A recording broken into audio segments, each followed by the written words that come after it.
get started here. Let's see.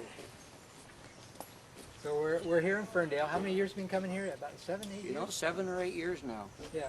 And where did you get your start, Gary? You started training L.A.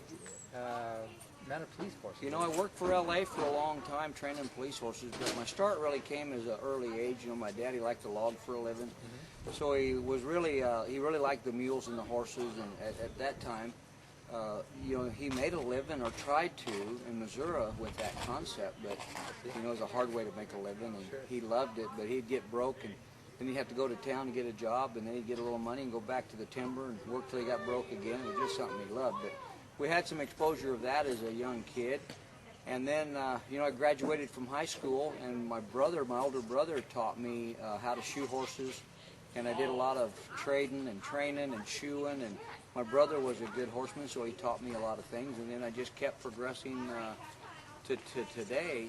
So it's a fortunate thing for me that I made a living with horses, and now they're making a living for me. Right. Yeah, sounds great. Well, I run a list on the internet.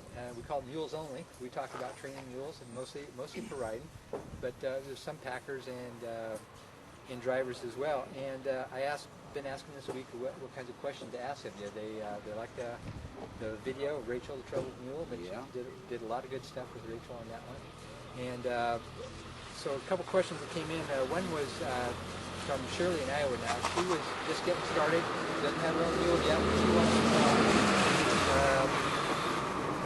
she's kind of interested in getting started, and she wants to know maybe 2, 3 things that you think are important to know before someone gets started with a mule. Those are very good questions, and I think, you know, to a little bit before that, a lot of people, they'll get a mule that doesn't quite suit them, and for some reason, a person will get a horse that doesn't suit them, and they'll just kind of get another horse. But when a person makes a choice to get the inappropriate mule, for some reason, it's a tough or bad mule. So my first response to that would be, you know, go to somebody that you trust, go to somebody that's got a good, honest reputation, and then get some guidance in there to say, look, what would be a good starter mule for me? And I'll tell you what, the good mules are great, and the great mules are hard to find, and the bad ones are tough. And it's just like the horses. I mean, you get a bad horse and it's okay, but a bad mule has a bad reputation. So get somebody that can really guide you through picking out that mule, something that's suited and safe, and start to enjoy them that way. Yeah, I spent about 3 years finding my first mule, boy. You bet. And it was time well invested. I saw mules all over, different conditions, and you really learn a lot from that whole experience. Lee in Wyoming, she wrote in and she said she already has 5 mules, but she wanted to know a little bit more about tack questions. She wanted to know about whether you prefer a Britchen or a Crouper on mule, and why you feel that way, and also about center fire rigging. Do you center fire rig your mules? You know, there's a couple things about that. First of all, I do choose a Britchen over a Crouper. If I can ride one with a Crouper, I could ride him without one. That's how much support I get out of a Crouper. Exactly.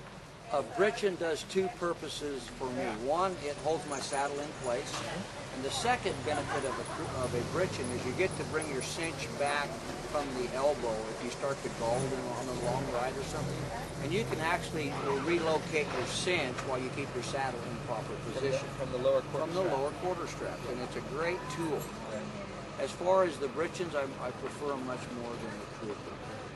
And the center fire rigging? You know, center fire rigging doesn't work a lot for me, and especially today, because we have developed our stock to where they're very low exercised and very high fed, and they seem to have a big round belly, and that center fire rig doesn't stay in that position. It either goes in front of that or behind that fat spot on their side. So now in the early days when they were slab-sided, you might say, or more narrow, or thoroughbred type, and also, you know, we used to ride with smaller seats and saddles, and they worked harder and worked more of that muscle tone. Center firing doesn't work well for me. I like a double rig saddle. I simply ride a basic 3/4 rig, semi-quarter horse bar on a gullet that's about 6 7/8 wide, and it's adjusted just enough. I don't really believe you're going to get a saddle to fit everything perfectly, I think for me, it's been get something that is really the best it can be for more versatile type animals, because I ride everything. Right. Last question really is from one fellow in Minnesota. He trains mules and horses. Okay. He's been around a few times. He's got several questions, but great questions from Steve. What are 3 or 4 behavioral traits that you look for when you pick out a mule? Good or bad? Obviously, you want the good ones. I would think you probably pass by on most of the bad ones. Okay, some of the key things that I identify in the good mules. Right. They're good around people, and they're good to catch. They don't bolt and run off and become frightened and run away on a halter rope. And the other thing is that they're good to bridle and pick up their feet. Those seem to be the most common mistakes in the mule that most people don't fix, but they create, and then it's a mule problem. Right. So I really look for, and the human also has to realize that our responsibilities are deep enough to where we have to get a good animal with those good traits and then learn how to maintain them. Sure. We know that reaching for an ear and causing one to move away will cause him to move away again. So we have to learn ways to not develop bad habits and ways to maintain the goodness. Yeah, consistency. But those are the things that are most important. Good to catch and not snorty, not bolting and running off when you lead them, and good with their face, ears, and feet. Those are the major holes that I find today. Thank you. What about conformation? Anything particularly you look for in a mule, conformation-wise? You know, I do look for conformation simply because I know long-term good conformation gives us longer productivity with our stock. You know, I'm not critical enough to where I would want one to look like a halter animal, but I do like them to be nice and square and stout.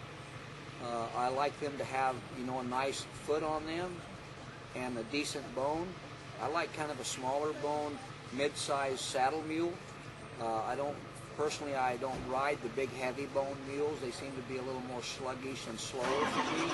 But for saddle stock, when I want to work cattle, or I want to rope on them, or work a trail trial course, I really like the mules out of the little Spanish jacks, and a nice quarter type mare. That gives me a really good combination. And I really like the mules to just be solid